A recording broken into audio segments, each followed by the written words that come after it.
is really, when you watch the show, it's the timing, it's the pacing, and people just don't take the time to do that kind of comedy anymore. That's true. Well, with Tim, you know, he would stretch things out until you were totally helpless, and we never knew what he was going to do, but it was gold. So he would save it. You guys would rehearse or block, we'd block but you'd save a lot. Well, what would happen would we tape 2 shows, one at 5 o'clock with an audience, and then they would change the audience, and then the air show at 8.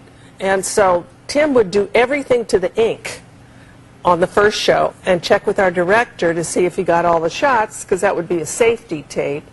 And then he'd say, okay, just going to do a few things on the air show.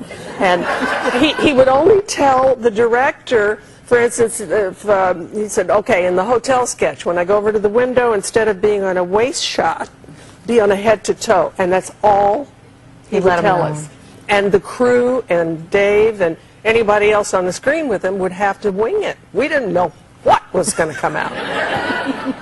And really, being the woman that was ahead of the show and everybody looked to you, was there any difficulty in a woman leading a variety show, because it was Gleason at that time? Well, that's what CBS really didn't want us to go on the air, but I had it in a contract that I could do 31-hour variety shows, and when we called about doing them, the CBS had forgotten about that in the contract, and they said, well, you know, honey, it's Gleason, it's a man's game. Gleason, Dean Martin, Sid Caesar, Milton Berle, all of that. And I said, but that's all I know, all I want to do, and so forth. So they had to put it on the air. But as far as running the show, I really, I didn't.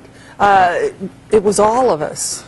And I don't even believe in second bananas. You know, they call the other people who work with you and for you that, well, you know, there's the star and there's second bananas, and instead of the top banana, you know. But I never felt that way, because you have to spread the wealth, because that only makes your show better.